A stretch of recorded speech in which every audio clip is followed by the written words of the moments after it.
ٹھیک ہے کیمرے سے اسٹارٹ کریے. ٹھیک صحیح ریکارڈنگ ٹھیک ہے. اس کا کر سکتے ہیں. اس میں کیمرہ لگا ہوا ہے. یہ اچھی اس میں اسکرین ریکارڈ کر رہی ہے. بہت اچھا. Best sir voice screen voice screen is best. اچھا تو یہ کورس ہے. This is the first lecture current issues in Islamic economics.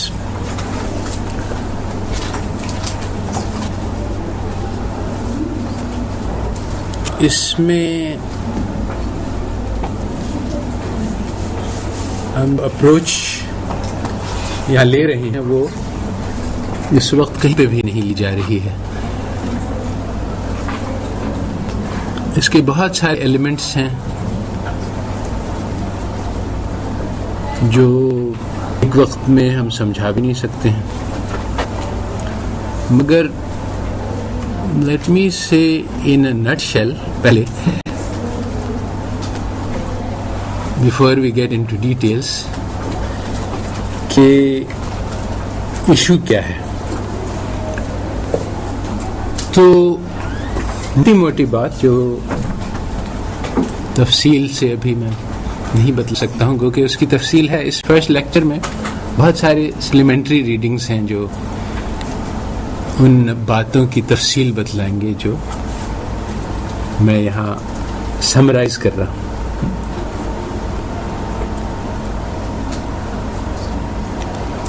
تو سب سے پہلی بات تو یہ ہے کہ علم کی اسلام میں بہت اہمیت ہے.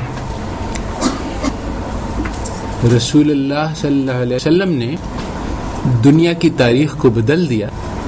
تو وہ کیسے بدلا؟ وہ اس علم اور حکمت کی وجہ سے بدلا جو رسول اللہ صلی اللہ علیہ وسلم نے صحابہ کو سکھلایا تھا. اس زمانے میں عرب سب سے بیکورڈز قوم تھی. ہر انڈیکس ہر کرائیٹیریا سے دیکھ لو. اس وقت جو ہے وہ مصر، چین، فارس، روم 4 تہذیبیں تھیں. ہر قسم کی بہت ایڈوانس تہذیبیں تھیں. یعنی ان کے پاس فلسفہ تھا، کتابیں تھیں، ان کے پاس عیش عشرت کا سامان تھا، موسیقی تھی، کھانے تھے، ہر قسم کی سائنس تھا، ٹیکنالوجی تھا. ہر چیز میں وہ ایڈوانس تھے. عربز جو ہیں وہ اپنے صحرا میں رہتے تھے، اونٹوں پہ چلاتے تھے. بالکل یعنی جاہل گوار قوم تھی ہر طرح سے. نہ تہذیب و تمدن تھا. اپنی وہ بچوں کو زندہ دفن کرتے تھے. نہ لکھنا پڑھنا آتا تھا. وہ یعنی ریڈنگ رائٹنگ کا کوئی رواج نہیں تھا. تو رسول اللہ صلی اللہ علیہ وسلم نے جو علم دیا اور اللہ نے اس کا تذکرہ کیا ہے کہ یعلمہم الکتاب والحکمہ، کہ تمہیں ہم نے ایک ایسے رسول بھیجا ہے جو تمہیں کتاب اور حکمت سکھلاتا ہے. تو وہ کتاب اور حکمت جو انہوں نے سیکھی تو دنیا بدل گئی. وہ باٹم سے ٹاپ تک پہنچ گئے. اور کتنا پاورفل یعنی میسج ہے یہ کہ سٹارٹ کہاں سے ہوتا ہے؟ اقرأ باسم ربک الذی خلق خلق الانسان من علق اقرأ وربک الاکرم الذی علم بالقلم علم الانسان ما لم يعلم. بہت زبردست. یعنی اس میں کیا کہا جا رہا ہے کہ پڑھ. رسول اللہ صلی اللہ علیہ وسلم نے کیا کہا کہ میں تو پڑھنا نہیں جانتا ہوں. تو پڑھو اپنے رب کے نام میں جس نے انسان کو پیدا کیا علق سے. یہاں پر تخلیق کے بارے میں اشارہ ہے جو بہت ہی کمپلیکس فنامنا ہے. اللہ تعالیٰ کی ایک یعنی آیت ہے، ایک نشانی ہے. اگر ہم اس کے بارے میں سوچیں کہ انسان کتنا کمپلیکس کریشن ہے. تو ایک آدمی ہے واٹسن، نام سنا ہوگا، واٹسن اینڈ کرک ماڈل کا مشہور نوبل پرائز ونر. اس نے یہ ڈبل ہیلکس ڈسکور کی جو کہ آپ نے اگر پڑھی ہے تو وہ یہ ہے کہ یعنی ایک سیل میں جو جینیٹک چین ہے وہ اپنے آپ کو کیسے ریپروڈیوس کر لیتی ہے. اس میں بیسیکلی ایک اسپائرل ہوتا ہے سیڑھی کی طرح سے، اور وہ انوائنڈ کرتی ہے تو آدھی ہو جاتی ہے، اور پھر جو آدھی ہوتی ہے وہ ریپلیکیٹ ہو کے لگ جاتی ہے. اس نے اس کو جب میکینزم کو اس نے ڈسکور کیا تو اس نے دیکھ کے اس کے دل سے بے اختیار نکلا تبارک اللہ احسن الخالقین کے یہ چیز جو ہے یہ خود بخود نہیں ہو سکتی ہے. اتنی یہ خوبصورت ایلیگنٹ میکنزم ہے اور کمپلیکس ہے کہ ضرور کوئی نہ کوئی خالق ہوگا. اس نے اس کی یعنی رائٹنگ میں، حالانکہ وہ دہریہ تھا اور بعد میں بھی دہریہ رہا، اس نے یعنی اپنا اس کو اللہ تعالیٰ نے نشانی دکھائی، مگر جیسے کہ بہت بار ہو چکا ہے کہ لوگ اس کے باوجود ایمان نہیں لاتے، مگر دیکھ لیا اس نے کہہ دیا. اس کا کوٹیشن ابھی بھی مل جاتا ہے کہ ایسا جو ہے وہ.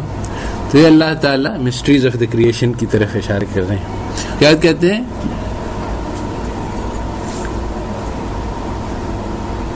اقرأ وربک الاکرم الذی علم بالقلم علم الانسان ما لم یعلم، کہ پڑھو اور اپنے رب کی تعریف بیان کرو، اپنے رب کی پہچانو کہ وہ کتنا بڑا ہے. اور پہچان میں جو اللہ تعالیٰ کی ہزاروں صفات ہیں، اتنی سارے ہیں کہ سمندر کے پانی خالی ہو جائیں مگر ہم لوگ ان کی صفات لکھنا نہیں ختم کر سکتے. مگر یہاں پر کون سی صفت کا تذکرہ آیا؟ تذکرہ اس بات کا ہو رہا ہے کہ اللہ تعالیٰ نے انسان کو سکھلایا علم، اور قلم کے ذریعے سے سکھلایا. یہ دو باتیں دونوں اہم ہیں کہ یعنی ایک تو علم سکھلایا اللہ تعالیٰ نے، تو یہ ان کی صفت ہے، اور مسلمانوں کو علم دیا گیا ہے ایک خاص، اور وہ قلم کے ذریعے سے دیا گیا ہے. دونوں کیونکہ عرب میں اورل ٹریڈیشن تھا، وہ ہارٹ ٹو ہارٹ ٹرانسمیشن تھا. تو یہ بھی ہے ایک طریقہ اور اس کی بھی ضرورت ہے اور اس کے بغیر چارہ بھی نہیں ہے. مگر جو اورل ٹریڈیشن ہے وہ اتنا سالڈ نہیں ہوتا ہے جتنا لٹرل ٹریڈیشن ہوتا ہے، کیونکہ کتابوں کے ذریعے سے بہت زیادہ دور تک اور دیر تک علم کو پھیلایا جا سکتا ہے. ہارٹ ٹو ہارٹ میں جو ہے وہ افراد تک منحصر ہوتا ہے، تو اس میں سرکولیشن بھی لمیٹڈ ہوتا ہے اور اس کی ٹرانسمیشن کوالٹی کے بارے میں بھی شک ہوتا ہے.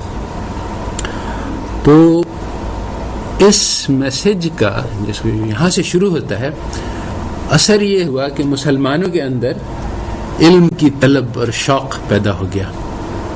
اور کسی آتھر نے لکھا ہے کہ پہلے زمانے میں مسلمان ہونا اور علم کی طلب نہ ہونا، یہ دونوں چیزیں متضاد تھیں آپس میں. یعنی ہو نہیں سکتا تھا کہ آدمی مسلمان بھی ہو اور طالب علم نہ ہو، اس کے اندر علم کی جستجو پیدا ہو جاتی تھی. کیونکہ کتنی ساری آیات ہیں قرآن کی، کتنی ساری احادیث ہیں جس میں علم کی فضیلت بیان کی گئی ہے کہ جو آدمی جو اسکالر ہے، جو عالم ہے، اس کی جو قلم کی جو روشنائی ہے وہ شہیدوں کے خون کے برابر یا اس سے بھی زیادہ بہتر ہے. اور وہ آدمی جو علم کی طلب میں اپنے گھر سے نکلتا ہے تو اللہ تعالیٰ اس کے لیے جنت کا راستہ آسان کر دیتے ہیں. فرشتے اس کے پیروں کے نیچے اپنے پر بچھاتے ہیں، اور بہت ساری اور ساری دنیا کی مخلوق اس کے لیے دعا کرتی ہے. اتنی بڑی بڑی فضیلتیں آئی ہیں کہ مسلمان ہونا آٹومیٹکلی طالب علم ہونا ہوتا تھا. اور بہت زمانے تک مسلمانوں میں علم کا چرچا رہا. اور کہتے ہیں کہ جب امام بخاری درس دیا کرتے تھے دجلہ کے کنارے پر، تو دجلہ کا پانی جو ہے وہ کالا ہو جاتا تھا، کیونکہ لوگ اپنا قلم سے لکھتے تھے اور روشنائی جو ہے اس کو جھاڑتے تھے. اتنے سارے لوگ لکھنے والے ہوتے تھے جو ان کی باتیں ریکارڈ کر رہے ہوتے تھے. تو یہ علم کا شوق تھا. اور یہ بہت یعنی ایسا نہیں ہے کہ بہت پرانے زمانے کی بات ہے، بلکہ کہتے ہیں کہ یعنی ہندوستان میں بھی جب یعنی علم کا شوق کے بہت سارے آثار نظر آتے ہیں کالونیلزم کے زمانے سے پہلے. تو بہت ساری یعنی جو ایک یعنی مشاعرے کے بارے میں تو آپ لوگ جانتے ہی ہیں، لٹریری آرٹ فارم تھا. اس کے علاوہ اور بہت کامن تھا. اور رپورٹس ہیں کہ جب یعنی وہاں امن و امان نہیں تھا تو اگر کوئی یعنی حملہ ہوتا تھا شہر پہ تو لوگ جو ہے وہ اپنے گھروں پہ کتابوں لاد کر بھاگا کرتے تھے. تو ہر آدمی کے پاس لائبریری ہوتی تھی جو ایجوکیٹڈ لوگ تھے، اور بہت سارے ایسے بات، اور تقریباً یعنی 100% لٹریسی تھی مسلمانوں میں. تو بہت سارے آثار سے یہ معلوم ہوتا ہے کہ مسلمانوں میں علم کا شوق ہے. بلکہ وہ ایک ڈیل رمپل نے کتاب لکھی ہے کہ وہ ارلی کالونیلز جو آئے متاثر ہوئے مغل تہذیب سے، انہوں نے اپنی یعنی وضاقتہ بھی مغلوں جیسی بنا لی، شاعری کرنی شروع کی، کیونکہ وہاں یعنی اس کا بہت وہ تھا، اور اپنا جو ہے وہ آداب سارے مغلوں کے اختیار کیے. اور یہ بھی لکھا ہے کہ یہاں جو ہے وہ 10 روپے جس کلرک کو ملتا ہے وہ اپنے بچے کو وہ تعلیم دیتا ہے جو ہمارے ہاں شہزادوں کو ملتی ہے. کوٹس. تو علم کا شوق تھا، مگر کہتے ہیں کہ وائے ناکامی متائے کارواں جاتا رہا، کارواں کے دل سے احساس زیاں جاتا رہا. نہ صرف یہ کہ ہم لٹ گئے، بلکہ وہ جو خزانہ ہمارے پاس تھا وہ بھی بھولا بسرا ہو گیا. اب کسی کو پتہ ہی نہیں ہے کہ کیا ہوتا تھا. اور ایک نظام تعلیم آیا ایسا جس کے موجد نے، مقالے نام تھا اس کا، یہ بات کہی کہ اس سے ہم ہمارے طریقہ تعلیم ذہن بنائے گا. اور کیا ذہن بنائے گا کہ اس میں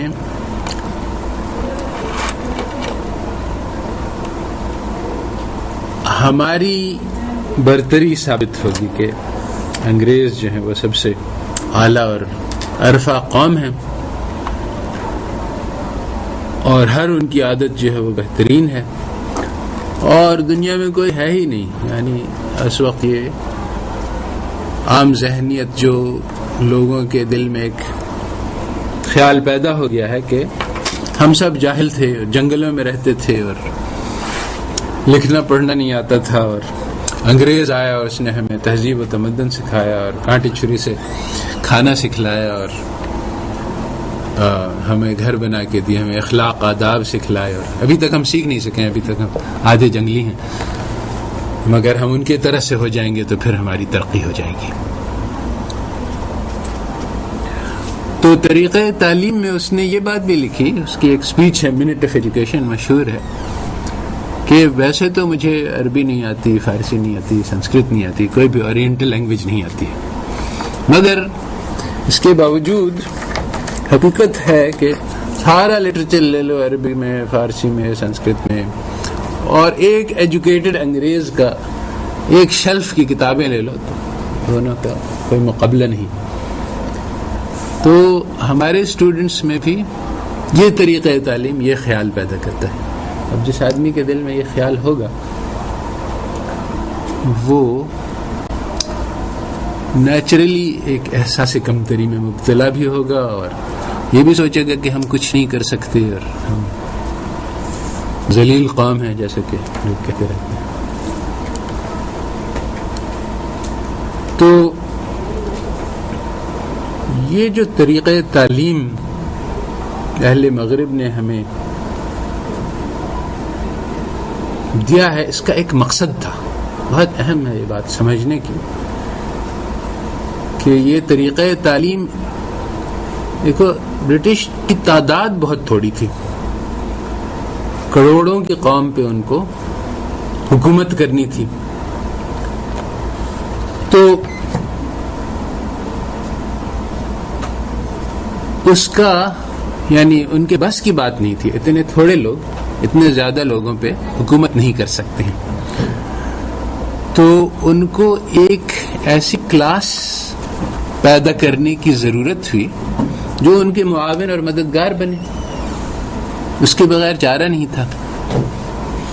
تو انہوں نے ایجوکیشن اپنا اس لیے بنایا کہ غداروں کی تربیت ہو، وہ لوگ جو اپنے قوم کے مفاد کو قربان کریں اور انگریزوں کے وفادار ہوں.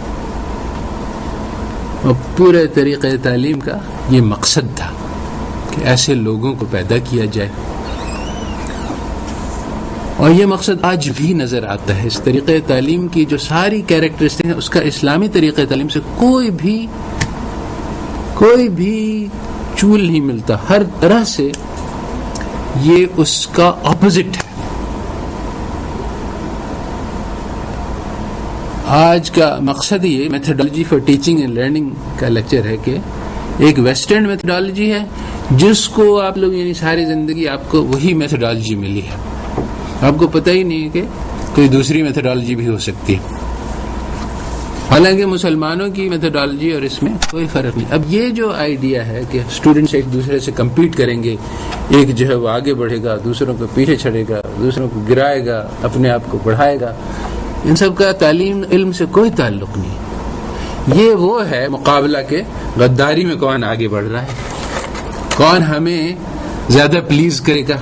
تو یہی ہے کہ اپنوں سے بے وفائی جو سب سے زیادہ کر کے دکھلائے گا وہ ہم اس کو سلیکٹ کر لیں گے. پھر جب وہ آدمی سلیکٹ ہو جائے گا تو وہ ہمارا بن جائے گا. اب وہ اپنے قوم پر دیکھو, سب سے پہلی بات سمجھنے کی یہ ہے کہ ایک متھ ہے جو انگریزوں نے پھیلائی ہے اور جو بہت ذہنوں میں راسخ ہو گئی ہے. کل میں نے اسی قسم کا ایک لیکچر دیا, وہ نئی کلاس کو جو فرسٹ والی ہے, تو ایک لڑکی بہت ناراض ہوئی اور بحث پہ بحث کرنے لگی اور آخر میں اٹھ کے چلی گئی. تو یہ کامن ہے, ایسا بات نہیں ہے کہ یہ, اور یہ ایک منٹ میں یہ بدل بھی نہیں سکتا ہے یہ نظریہ, کیونکہ اس کو کہتے ہیں پیراڈائم شفٹ. کے ایک طریقے سے جس سے ہم دنیا دیکھ رہے ہیں, اب ہم کہیں کہ وہ پورا طریقہ غلط ہے, تو اس میں یعنی انسان کی یعنی ہر چیز کو پھر سے سوچنا پڑتا ہے. تو انگریزوں نے یہ مشہور کیا ہے, لکھا ہے کہ اس کو کہتے ہیں وائٹ مینز برڈن. کے یہ جو ایک سٹوری ہے جو سنائی جا رہی ہے ہمیں, وہ یہ ہے کہ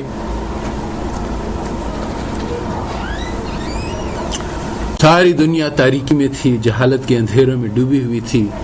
پھر سب سے پہلے علم کی روشنی جو ہے وہ یورپ میں پیدا ہوئی, اور ہم نے جو ہے وہ اپنے آباء و اجداد کے جو سپرسٹیشنز تھے, مراد یہ ہے دین یعنی کرسچینٹی, اس سے ہم نے انکار کیا اور ہم نے اپنی عقل سے سوچنا سیکھا. اور پھر ہم نے سائنس ایجاد کیا جو کسی کے پاس نہیں تھا, ہم نے ٹیکنالوجی ایجاد کی کسی کے پاس نہیں تھی, ہم نے سویلائزیشن اور ڈیموکریسی اور ساری چیزیں ہر انسان کے ہر شعبے میں ہم نے نئی چیزیں پیدا کی جو دنیا میں کسی کے پاس نہیں تھی. پھر ہم نے جب ایک بار نگاہ اٹھا کے دیکھا تو کہا کہ ساری دنیا جہالت اور تاریکی میں مبتلا ہے, تو ہمارا یہ فرض بنا کہ ہم ساری دنیا کو جا کے سکھلائیں.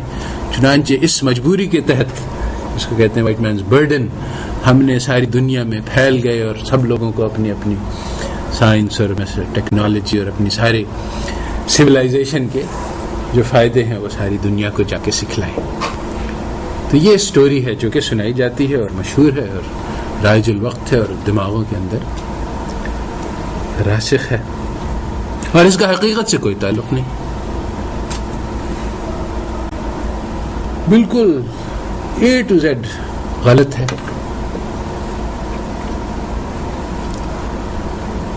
بالکل اسی طرح سے ہے, اس کے آج نمونہ ملتا ہے, ورنہ یہ بات لوگ باور کرنے مشکل ہوتی کہ امریکہ نے عراق سے حملہ کرنے سے پہلے یہ کہا کہ ہمارا مقصد عراق پر حملہ کرنے میں یہ ہے کہ وہاں ایک ظالم ڈکٹیٹر ہے, وہ اپنی قوم پر بہت ظلم کر رہا ہے, تو اس قوم کو چھڑانا ہے, ان کو آزادی دلانی ہے اور ان کو ڈیموکریسی اور گورننس اور ہماری بینیفٹس دینی ہے جو, اور وہ جو آدمی ہے اس کے پاس ویپنز آف میس ڈسٹرکشن ہیں جو کہ ساری دنیا خطرے میں ہے, تو ہم ساری دنیا کی حفاظت کرنے کے لیے جا رہے ہیں. اس کے پاس ویپنز آف میس ڈسٹرکشن سرے سے تھے ہی نہیں, اور ان کو پتا تھا کہ نہیں ہے, انہوں نے جھوٹ بولا صرف اس مقصد کے لیے کہ ان کو ریشنل مل جائے اٹیک کا. اور عوام سے کیا ہمدردی ہوگی, ان کا سارا انفراسٹرکچر تباہ کر دیا, ہسپتال تباہ کر دیے, اسکولز تباہ کر دیے, ان کے انٹلیکچوئلس کو جا کے قتل کیا ڈیلیبریٹلی, ان کے اور جو یعنی جو ایکچوئل بات تھی اور جو افسانہ تھا جو بتلایا جا رہا تھا اس میں کوئی تعلق نہیں تھا. بالکل اسی طرح سے اس وقت جو عوام الناس میں جو 90% لوگ بلیو کرتے ہیں اس کا اور حقیقت کا کوئی تعلق نہیں. وہ جو لڑکی ناراض ہو گئی وہ ٹپیکل ہے، یعنی ایسا نہیں ہے کہ وہ انیوژول ہے، بلکہ 99% لوگ اسی طرح سے ہیں. وہ میری بات سنیں گے تو اگر وہ آرگیو نہیں کریں تو برداشت کر لیں گے کہ مولوی صاحب ایسے ہی بکتے رہتے ہیں. سارے مولوی صاحب یہی بات سنتے آئے ہیں ہم، کوئی نئی بات نہیں ہے. یہ ہمارے لوگ اپنے وہ فرسٹریشن میں کہ اسی قسم کی باتیں کرتے رہتے ہیں. آفٹر آل اتنا اچھا گورا ہے، انگریز ہے، اس کے بارے میں کوئی برائی سننے کے جو ہے وہ لوگوں کو تاب نہیں. اور یہی اس سسٹم تعلیم کا مقصد ہے کہ گوروں کی برائی سننے کی تاب نہیں ہو. کیا اپنی شکل دیکھیے آئینے میں آپ نے، جو میری ان کا کرٹیسزم کر رہے ہیں. تو جو حقیقت ہے وہ یہ ہے کہ ساری دنیا کی قومیں آگے تھیں اور یہ یورپ والے سب سے پیچھے تھے. اتنے پیچھے تھے کہ لوگ ان پہ حکومت نہیں کرنا چاہتے تھے، جس طرح سے وہ عربوں والی بات ہے. آپس میں ان کی ہر وقت لڑائی چلتی رہتی تھی.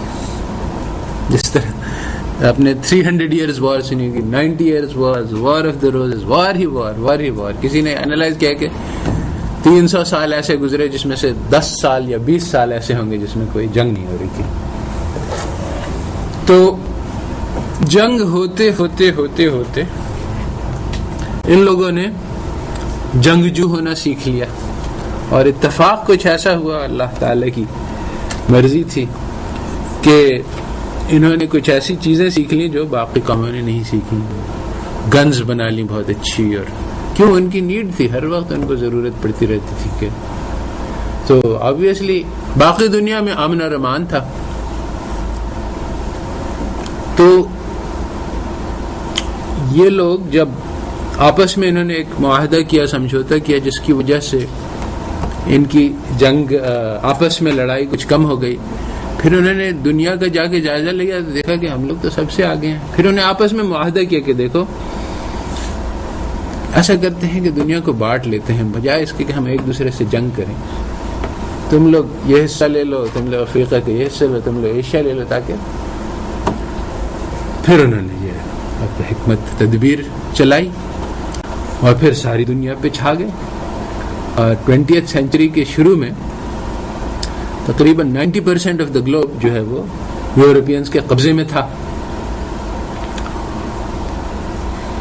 اور یہ کیوں ہوا، اس کے بہت سارے وجوہات ہیں. ہم ابھی اس کی تفصیل میں صرف اتنی بات نہیں تھی کہ ان کے پاس گنز اور ٹیکنالوجی اور وہ تھا، بلکہ اس میں 2-3 اور باتیں تھیں. ایک تو یہ ہے کہ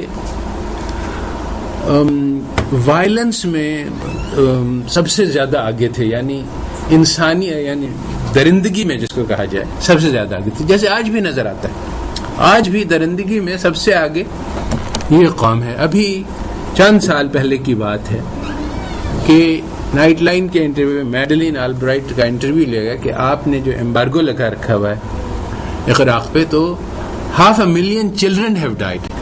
تو کیا یہ جسٹیفائڈ ہے؟ تو اس نے کہا ہاں، تھوڑی سی شرمائی، مگر ہاں اصل میں تو ہے یہ ایک کاسٹلی چیز، مگر I would say it is justified کہ اپنی فارن پالیسی گولز کرنے کے لیے 5 لاکھ بچوں کو قتل کر دینا ان کے نزدیک جائز ہے. اور کیسے ہوا؟ یعنی انہوں نے ایمبارگو لگا رکھا تھا، جب یعنی بیبی ملک پاؤڈر کی شپ جا رہی ہے اس کو روک دیا کہ نہیں ہمارا ایمبارگو ہے. کرٹیکل میڈیسنز تھی، ان کو روک دیا کہ ایمبارگو ہے. انسانیت سے کوئی واسطہ ہی نہیں. جب اس قسم کی یعنی اس قسم کی درندگی کسی نے نہیں دیکھی تھی، کسی قوم نے نہیں. ہمارے لوگ یعنی بہت سارے فیکٹرز ہیں، سارے کو تذکرہ کرنا جو ہے وہ مشکل ہے، مگر یہ ایک نیشن سٹیٹ کی کانسیپٹ ان لوگ نے ایجاد کی جس میں پوری قوم مل کے کام کی. ہمارے یہاں نہیں تھا, وہ چھوٹے چھوٹے سیلف رولنگ علاقے تھے, اور سب جگہ یہ کانسیپٹ تھی کہ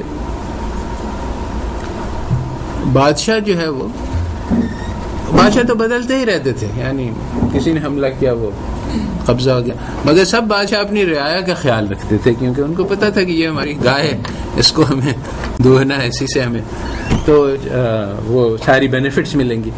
تو جب یہ برطانیہ والے آئے تو عوام کو یہ نہیں پتہ چلا کہ یہ ایک کینسر کی طرح سے ہے, یہ اتنا زیادہ چوسے گا کہ اس کو یعنی عوام کی ہیلتھ کا بھی کوئی خیال نہیں ہوگا. چنانچہ شروع میں جب مظالم ہوئے عوام کے خلاف تو انہوں نے لیٹرز لکھے کوئین آف ملکہ عالیہ کے نام کے, مگر اس کی کوئی رسپانس نہیں آئی.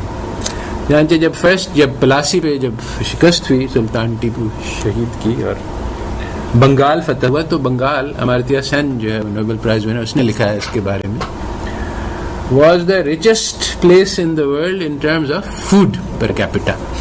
وہاں پیداوار, فصل ہی فصل, کسی جگہ میں اتنا زیادہ فوڈ نہیں اگتا تھا. تو اتنا انہوں نے خراج لگایا کہ ایک سال میں 1/3 of the whole population died of hunger. اس میں آپ لوگوں کو پتا ہوگا کہ وہ میر جعفر جو ان کا وہ غدار تھا, اس کو بھی اپنی بیوی کے زیورات بیچنے پڑے خاندان والوں کے, ان کا خراج پے کرنے کے لیے. اتنا زیادہ انہوں نے ٹیکس لگا دیا. 1/3 قوم مر گئی بھوک سے, موسٹ فرٹائل لینڈ میں.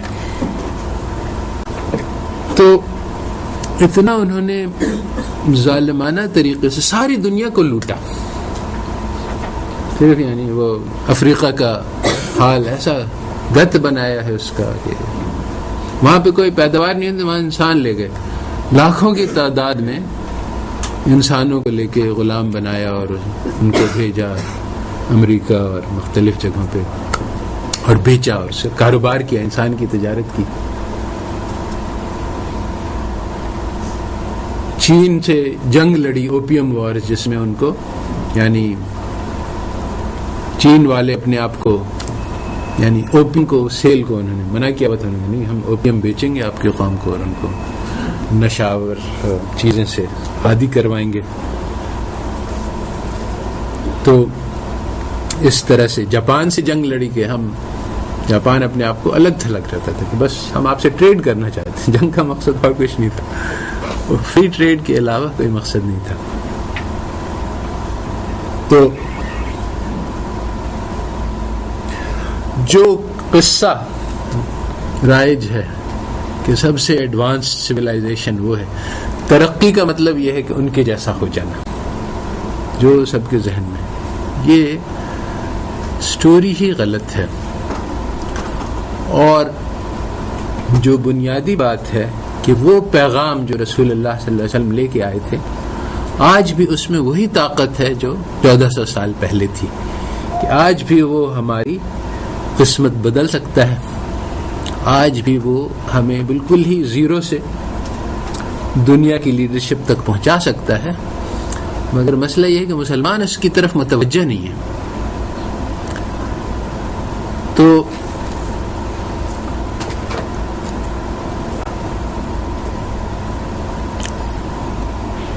ایک ابن خلدون نے لکھا ہے کہ جب مسلمان جو کسی دوسری قوم پہ فتح کرتے ہیں تو وہ قوم مرعوب ہو جاتی ہے اور ہر طرح سے مسلمانوں کی نقل کرنے لگتی ہے, ان کے کھانے پینے کے طریقے, ان کے لباس کے طریقے, ان کے آداب, تہذیب, معاشرت, سب طریقوں کی نقل کرنے لگتی ہے. کیونکہ ایک یہ سائیکولوجیکل فیکٹر ہے کہ وہ غالب آ گیا تو ضرور اس کے اندر کوئی خوبی ہوگی جس کی وجہ سے وہ غالب ہوگی. تو وہ کیا ہے, وہ ہر طرح سے یعنی اپنے احساس سے کمتری ہے, ان کا احساس سے برتری ہے, تو ہر طرح سے ان کی نقل اتارنے کی کوشش کرتے ہیں کہ ہر صفت ان کی اچھی ہے. اب اگر کوئی آدمی مجھے چھری دکھا کے میری جیب سے سارے پیسے چوری کر لے تو میں کہوں کہ ہاں بھائی یہ آدمی ہے اصل, اب اس کی ہر چیز مجھے نقل کرنی چاہیے. تو یہی اب وہ چھری چلتا ہے تو میں بھی چھری، اب وہ لمبی لمبی مونچھیں رکھتا ہے تو میں بھی لمبی لمبی مونچھیں رکھوں تاکہ میں بھی اسی طرح سے ہیرو بن جاؤں. تو آج یہی معاملہ ہے کہ مسلمان جو ہے وہ ان کی نقل میں لگے ہوئے ہیں غیر قوموں کی، جن کے بارے میں اللہ تعالیٰ نے کہا ہے کہ لا یغرنک تقلب الذین کفروا فی البلاد متاع قلیل ثم مأواہم جہنم وبئس المہاد، کہ تم لوگوں کو ان کافروں کی ظاہری شان و شوکت جو ہے، ظاہری چلت پھرت دنیا میں ان کا جو غلبہ ہے وہ دھوکے میں نہ ڈالے. متاع قلیل، بہت تھوڑے دن کی چمک ہے، اس کے بعد تو ان کو جہنم میں جانا ہے اور یہ بہت برا ٹھکانہ ہے. تو مرعوب ہونے کی وجہ سے مسلمانوں نے یہ بات سمجھی کہ ہم شکست کھا گئے. نہ صرف یہ کہ شکست کھا گئے بلکہ پچھلے 200 سال سے تقریباً ہر معرکے میں ہم شکست کھا رہے ہیں. یعنی جتنی لڑائیاں ہوئی ہیں اللہ ماشاء اللہ تھوڑے بہت فتح میں، مگر زیادہ تر ہم ہار رہے ہیں. تو مسلمانوں نے اپنے تئیں یہ فیصلہ کر دیا کہ یہ اسلام جو ہے یہ ہمارے کسی کام کا نہیں، کیونکہ اس سے ہماری بچت نہیں ہوئی.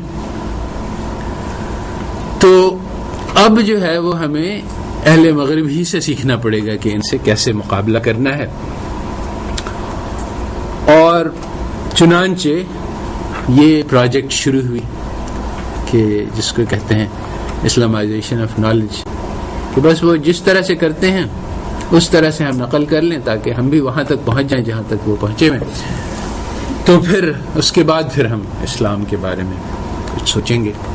ابھی تو ضرورت وقت کی یہ ہے کہ ہم ترقی کر جائیں.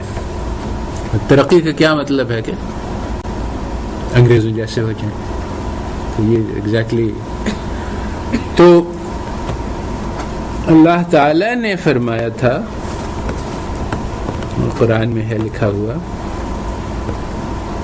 کہ الیوم اکملت لکم دینکم واتممت علیکم نعمتی ورضیت لکم الاسلام دینا، کہ آج کے دن میں نے دین کو کامل کر دیا. یہاں پہ جو اور اپنی نعمت کو تمہارے اوپر پورا کر دیا اور تمہارے لیے دین اسلام کو پسند کیا. تو یہ دین اسلام جو ہے یہ اللہ تعالیٰ کی زبردست نعمت ہے اور یہ کامل ہے. کامل اس سینس میں ہے، کامل کے دو مطلب ہوتے ہیں، ایک تو ہے کمال، پرفیکشن، ایکسیلنس، اور ایک مکمل یعنی کمپلیٹ. تو آج ہماری قوم نے اپنے دل میں، زیادہ تر مسلمانوں نے یہ فیصلہ کر رکھا کہ یہ دونوں چیزیں غلط ہیں.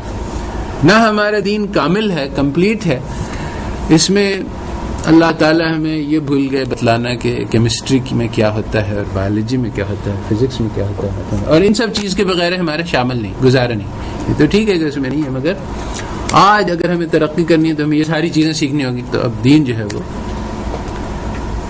یعنی انکمپلیٹ ہے. دوسرے یہ ہے کہ اس میں نقص بھی بہت سارے ہیں، بہت ساری چیزیں جو اللہ تعالیٰ نے اس میں وہ آج کل کے زمانے کے حساب سے صحیح نہیں ہے.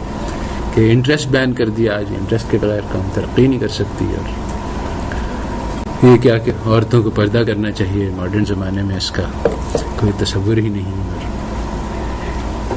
ایسی باربیرک سزائیں دے دیں کہ چور کا ہاتھ ہی کاٹ دیں. یہ کیا ظلم کی بات ہے. تو اس طرح سے میسج بھی ڈیفیکٹو ہے، اس میں تھوڑا سا ہم ریپیئر کر لیں گے تو ٹھیک ہو جائے گا. تو اللہ تعالیٰ نے لکھا کہ قرآن میں کہا تھا کہ مومنوں کو خوش ہونا چاہیے اس پیغام سے جو ان کو پہنچائیے قرآن سے، کہ یہ بہت بہتر ہے اس چیز سے جو کافر جمع کر رہے ہیں. اگر آج مسلمان کا یہ خیال نہیں، آج وہ سواب کرنے پہ بالکل تیار ہے کہ ہاں تم ہماری یہ قرآن سنبھالو، ہمیں اپنی بایولوجی کیمسٹری فزکس دے دو تو ہم خوش ہو جائیں گے. اب عملاً مسلمان یہی کر رہا ہے کہ زندگی اس نے خرچ کر دی ہے مغرب کے علوم سیکھنے میں، اپنے علوم کی طرف نگاہ اٹھا کے بھی نہیں دیکھی کہ ہمارے بزرگ کیا کہتے تھے، کیا سوچتے تھے. سب فالتو چیزیں ہیں سب. تو اکنامکس میں بھی یہی ہوا کہ جو ایکچوئل جو حقیقت ہے کہ وہ جو پیغام ہے اللہ تعالیٰ کا، اس کی ہماری زندگی کی ہر شعبے میں رہنمائی ہے، اکنامکس انکلوڈیڈ. اور وہ رہنمائی ایسی ہے کہ ابھی تک کافر وہاں تک پہنچا نہیں ہے، مگر مسلمانوں نے دیکھا، یہ پچھلے 30 سال کی بات ہے، جو شروع والے ہمارے جنریشن تھا جنہوں نے اکنامکس نہیں پڑھی، یعنی ویسٹرن اکنامکس نہیں پڑھی، انہوں نے ایک دائرانہ جائزہ لیا جس میں باقر صدر ہے، مودودی ہے، اور بہت سارے اسکالرز ہیں، انٹلیکچوئلز ہیں اسلامی دنیا کے. انہوں نے کہا کہ کیپٹلزم کا نظام ہے، کمیونزم کا نظام ہے، یہ دونوں بہت ہی انفیریئر نظام ہیں، اور ہمارے جو اسلامی نظام ان دونوں سے بہت بہتر ہے. اور اس کی بہت ساری یعنی ہمارے پاس کتابیں ہیں، مفتی شفیع نے لکھا ہے جو یہ بات کہہ رہے ہیں. اس کے بعد پھر اس کو کہہ سکتے ہیں کہ سیکنڈ جنریشن آیا، جب ایکچولی یہ دعوے جو ہیں these were part of the independence struggle of the Muslims, کہ جب ہم نے یعنی ساری دنیا 90% بگننگ آف 20th سینچری میں ساری اسلامی دنیا جو ہے وہ یہ یورپینز کے قبضے میں تھی. پھر اس سینچری کے شروع میں فریڈم سٹرگلز میں اصل میں ہوا یہ کہ ورلڈ وار 1 میں یورپ میں آپس میں بہت خون خرابہ ہوا. اس کو ورلڈ وار 1 کہنا بھی یعنی ایک ہوئی تو ساری دنیا میں، مگر اصل میں یورپین پاورز کی آپس میں جنگ تھی. یورپ ایک بہت چھوٹا سا علاقہ ہے، سارے انڈیا بھی اس کے برابر میں، اس کو ایک کانٹیننٹ کہنا یہ بھی ایک وہ ہے ظلم ان کی یعنی اپنی احساس برتری اس کا نتیجہ ہے. بہرحال اس میں ان کا آپس میں اتنا خون خرابہ ہوا کہ وہ کالونیز پہ کنٹرول نہیں برقرار رکھ سکے. تو چنانچہ اس کے بعد جو ہے وہ آزادی کی مہم چلی ہر جگہ، اور تقریباً یعنی middle of the 20th century تک سب جگہ زیادہ تر علاقے جو ہیں وہ آزاد ہو گئے تھے. مگر یہ آزادی بھی فیض نے کہا ہے کہ یہ داغ داغ اجالے، یہ شب گزیدہ سحر، یہ آزادی جو ہے وہ اس میں اپنے بہت سارے پرابلمس ہیں جس کو ہم ڈسکس کرنا چاہیں گے لیٹر. مگر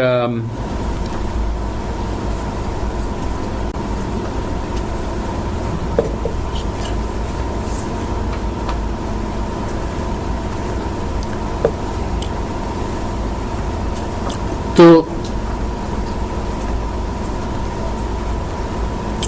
European dominance over the world اس طرح سے تو ختم ہو گیا کہ فزیکل ڈومیننس ہو، مگر انٹلیکچوئل ڈومیننس بہرحال برقرار رہا.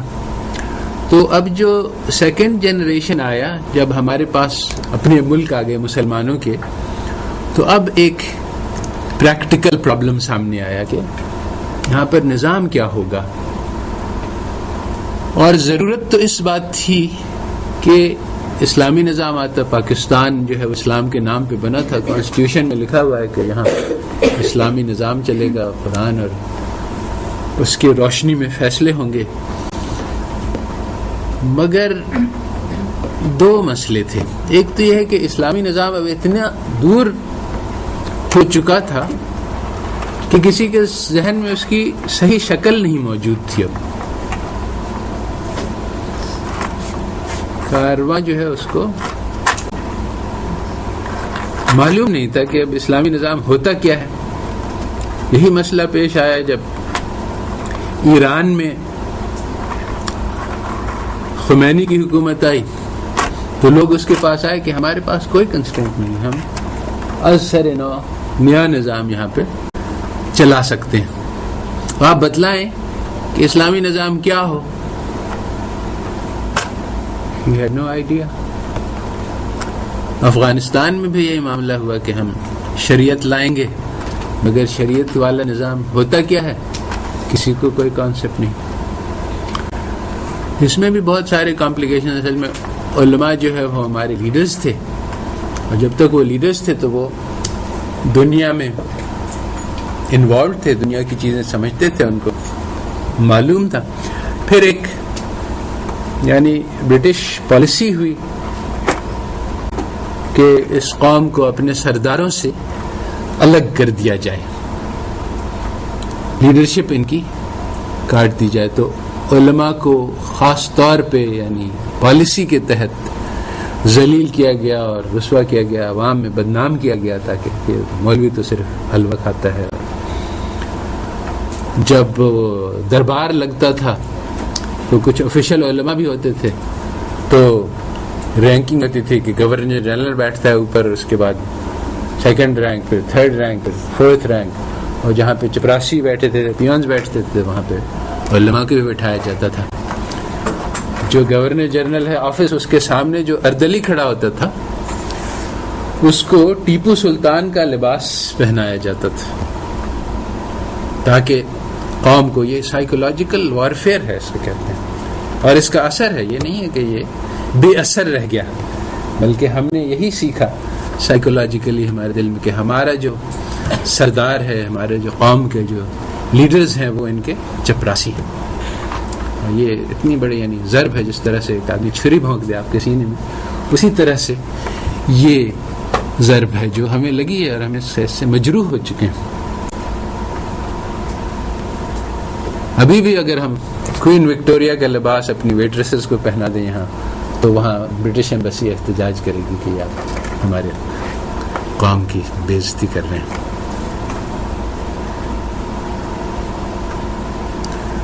تو یہ سائیکولوجیکل وارفیئر ہوا، اور ڈیلیبریٹلی ہوا. یہ نہیں ہے کہ یہ ایسے ہی، بلکہ ہم یعنی آپ کو لکھا ہوا دستاویزات دکھائیں گے. ہماری قوم یعنی ہمارے لوگ تھوڑے ہیں، اس لیے بہت ضروری ہے کہ ہمارے پاس سمبلز آف پاور ہوں، تاکہ قوم کے دل میں ہماری ہیبت ہو، تاکہ ہمارا رول برقرار رہے. اور اس کے کئی انہوں نے، ایک نہیں بہت سارے انہوں نے اسٹریٹجیز بنائی، جس میں سے ایک یہ تھا کہ صرف جوان اور ہیلتھی لوگ ہمارے جو عملے پہ رہیں، ہمارے بوڑھے لوگ جو ریٹائر کر جائیں وہ چلے جائیں. ان کو یہ نہیں پتہ چلے کہ انگریزوں میں ضعف بھی ہوتا ہے، بڑھاپا بھی ہوتا ہے. نہیں، وہ انگریز جو ہے وہ ہمیشہ ہیلتھی اور ینگ ہوتا ہے. تو ہمارے جو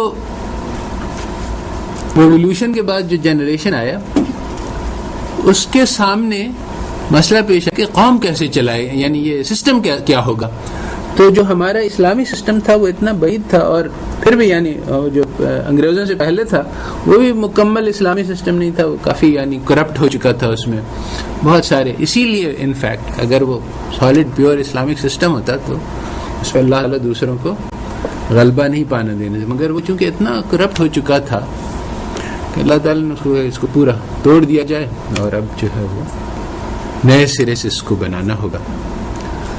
جب عثمانی خلافت وجود میں آئی تو اتنا عدل اور انصاف تھا کہ دستاویزی ریکارڈز موجود ہیں کہ وہ جہاں جہاں جاتے تھے اس کے پاس جو کرسچنز کی حکومتیں ہوتی تھیں، اس میں اصل میں وہاں اپنا پرانا فیوڈل سسٹم چل رہا تھا. تو وہ جو بادشاہ تھا وہاں کا، وہ بہت ظلم کرتا تھا اپنے کسانوں پر، مزارے پر، سارے قوم پر. اور قوم جب دیکھتی تھی اچھا ہمارے پڑوس میں مسلمان رہتا ہے، اور اس میں ایسا عدل انصاف ہے کہ ابھی بھی یعنی ایک کورٹ کیسے. ویسے مزارے فیوڈل سسٹم ترکی میں بھی تھا، اور اس میں یہ سسٹم تھا کہ جو لارڈ ہے وہ آتا تھا، وہ اپنے سارے جو اس کے کھیت تھے اس سے خراج وصول کرتا تھا، مگر خراج کی لگان مقرر تھی. اگر وہ 10% سے وہ 15% پہ چلا جاتا اس کے خلاف کیس ہو جاتا تھا. قاضی جو ہے وہ اس کو، ایک کیس موجود ہے ان کی عدالتی ریکارڈ میں کہ ایک آدمی تھا، وہ آ کے شکار کھیلنے جایا کرتا تھا اپنی ریاست میں، اپنے اس میں علاقے میں جو اس کے جاگیر تھے. تو وہ اپنے ساتھ اپنے پورے خاندان کو لے آیا کرتا تھا اور وہ 3 دن شکار کھیلتے تھے اور سارے جو گاؤں والے تھے وہ بیٹھ کے ان کو کھلاتے تھے اور سارا ان کے خدمات کرتے تھے. تو انہوں نے کیس کر دیا کہ بھائی جو معاہدہ ہے اس میں تو لکھا ہے کہ ہمیں اس آدمی کو سپورٹ کرنا ہے, چلو ہم اس کے خاندان کو, مگر یہ اپنے جو ایکسٹینڈڈ فیملی لے آتا ہے اس کا کھانا وانا ہمارے ذمے نہیں ہونا چاہیے. چنانچہ قاضی نے ان کے حق میں فیصلہ کر دیا کہ ہاں ٹھیک ہے, اگر یہ اور لوگ لائے گا تو اس کے پیسے ادا کرنے ہوں گے. سوچ سکتے ہیں بھلا کہ کوئی آدمی یہاں سندھ میں ابھی بھی اپنے ہاریوں کے اوپر کوئی ظلم کرے, اس کے خلاف مقدمہ ہو جائے. تو یہ فیوڈل سسٹم وہاں بھی تھا مگر فرق تھا. تو جب انہوں نے دیکھا کہ اس قسم کا انصاف ہے تو انہوں نے اپیل کی مسلمانوں کا, آپ آگے یہاں حملہ کریں, ہم آپ کو بتلائیں گے راستے اور ہم بتلائیں گے کہ فلانی جگہ پہ فوج ہے. اور چنانچہ مسلمانوں نے بہت ایکسپینڈ کیا اور یورپ میں کافی حصہ تک ترکوں کے ہاتھ میں آ گیا. تو یہ عدل اور انصاف کے کرامات تھے, مگر آہستہ آہستہ یہ سسٹم کرپٹ ہو گیا. شروع ایسے ہوا کہ وہ جو ایک دن مقرر تھا ہفتے کا جس میں ساری قوم میں سے کوئی بھی آتا تھا, وہ گھنٹی بجاتا تھا تو اس کو خلیفہ سے براہ راست اس کی پیشی ہو جاتی تھی, وہ اپنی شکایت درج کر سکتا تھا. تو خلیفہ کے بہت سارے گورنر رہے کہ یا خلیفہ یہ لوگ آپ کے ستاتے ہیں, ایسا کریں کہ پہلا راؤنڈ ہم لوگ کے پاس آ جائے, یعنی ہم اسکرین کر کے آپ کے پاس بھیج دیں گے. بہت معقول بات ہے. تو چنانچہ ایسا ہو گیا کہ عوام کی رسائی رک گئی اور پہلے کسی گورنر کے تھرو ہو کے جانا پڑتا تھا. اب خلیفہ کو کوئی برائے نہیں کر سکتا, اس کے پاس سب کچھ پہلے ہی سے موجود ہے, مگر گورنر جو ہیں ان کو برائب کیا جا سکتا ہے. اور چنانچہ آہستہ آہستہ ہوا کہ اچھا بھائی میرا کیس میں خلیفہ کے پاس لے جانا چاہتا ہوں, اچھا تھوڑی سی مجھے ایک ہدیہ دے دو, نذرانہ دے دو. لوگ ہدیہ لے کے آنا جو ہے وہ رسم بن گیا کہ جو بھی آتا تھا اپنے گورنر سے کوئی بات کرنے تو پہلے اس کو کوئی ہدیہ بھی لانا پڑتا تھا. اور اس طرح سے آہستہ آہستہ ایک دن میں نہیں ہوا, اور بہت سارا یعنی سسٹم میں کچھ لوگ کرپٹ تھے, زیادہ لوگ آنیسٹ تھے. آہستہ آہستہ سسٹم بدلا, مگر بدلا. اور ایک ایسا زمانہ آیا کہ ٹرکش میں ایک شعر ہے سلام وردن, کہ میں نے دربار میں گیا, میں نے سلام پیش کیا تو وہ قبول نہیں ہوا کیونکہ وہ رشوت نہیں تھی. صرف رشوت قبول ہوتی تھی, سلام بھی نہیں قبول ہوتا تھا. تو ایک بار ایک قوم پہنچی ایجپٹ سے عثمانی خلیفہ کے دربار میں کہ وہ جو آپ نے گورنر ہمیں بھیجا بہت ظالم آدمی ہے, اس نے بہت ہم سے خراج لیا ہے, اس نے ایک محل بنایا, اس نے ایک حرم بنایا, اس میں کتنی ساری عورتوں کو رکھ لیا ہے, اور بہت سارے اس نے سارے اس کے مناقب بتلائے کہ یہ اس نے ظلم کیا ہے. تو خلیفہ سنتا رہا. اس نے کہا اچھا ٹھیک ہے, تم لوگ کیا چاہتے ہو پھر, کیا کوئی اور گورنر بھیج دیں. ٹھیک ہے, کیا اس آدمی نے اپنا محل بنا لیا ہے؟ کہا کہ ہاں بنا لیا. اس نے اپنا حرم بھر لیا ہے؟ ہاں بھر لیا. اس نے یہ کر لیا ہے سب کچھ کر لیا. تاکہ دیکھو اب میں اگر دوسرا گورنر بھیجوں گا تو وہ نئے سرے سے ہی کام شروع کرے گا, نیا حرم بنائے گا, تو تم لوگ کے اوپر ظلم جو ہے وہ کم ہوگا کہ زیادہ ہوگا. تو وہ خاموشی سے واپس ہو گیا. ٹھیک ہے بھائی, اسی کے ساتھ گزارا کرتے ہیں. تو یہ حال ہو گیا تھا کہ عدل اور انصاف ناپید ہو گیا. تو جب ایسا ہوا تو پھر ایسی خلافت سے اللہ تعالیٰ کو کوئی مطلب نہیں. تو میرے کہنے کا مطلب یہ کہ جب ہمارے لوگ پاور میں آئے تو ان کو ایک ماڈل چاہیے تھا کہ اسلامی ماڈل کیا ہے. وہ اول تو پچھلے 100 سال سے اسلام تھا ہی نہیں, وہ برٹش ماڈل چل رہا تھا. اس کے پیچھے بھی جاتے ہیں تو وہ بھی ہمارے لیے بہت زیادہ مناسب اور موضوع نہیں تھا, ماڈل تھا. اس میں ایکچولی بات یہ ہے کہ وہ خلیفہ اور وہ شورا اور وہ عدالت قاضی سسٹم تو بالکل صحیح تھا, مگر یعنی اسلامی بنیاد پہ قائم تھا. شکل اس کی اسلامی تھی مگر اس کی روح ختم ہو گئی تھی, اسی لیے اس کو ختم کر دیا گیا. تو اب وہ سسٹم کی شکل کاپی کرنا بھی مشکل تھا, اور دوسرے یہ کہ جو نظام چل رہا تھا وہ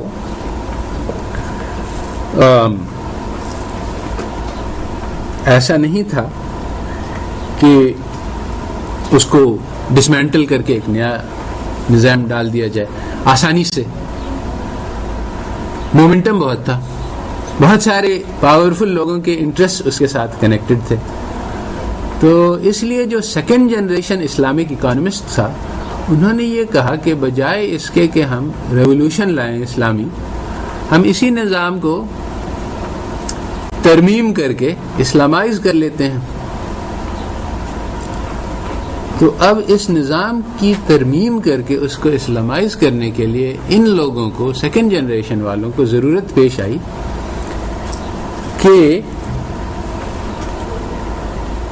اس کو اسٹڈی کریں, کیونکہ اگر ہم نظام کو پھینک دینا ہے تب تو ہمیں کوئی مطلب نہیں اس سے, جیسا بھی ہے اس کو پھینک دو, زیرو سے سٹارٹ کرو. مگر ہمیں یہی لینا ہے مشینری, اور اسی میں تھوڑی بہت کاٹ چھانٹ کرنی ہے, تو ہمیں سمجھنا پڑے گا کہ یہ سسٹم کیسے چلتا ہے, کیا ہے اس میں, کہاں سے کاٹ کریں تو وہ ٹھیک ہوگا.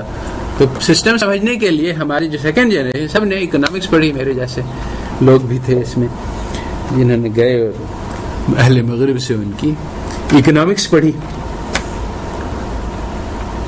تو اب مسئلہ یہ آیا کہ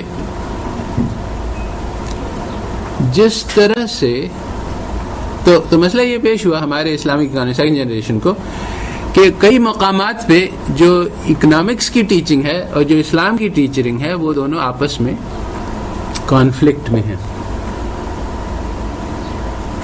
جو سب سے بنیادی بات ہے وہ اسکیئرسٹی کی ہے.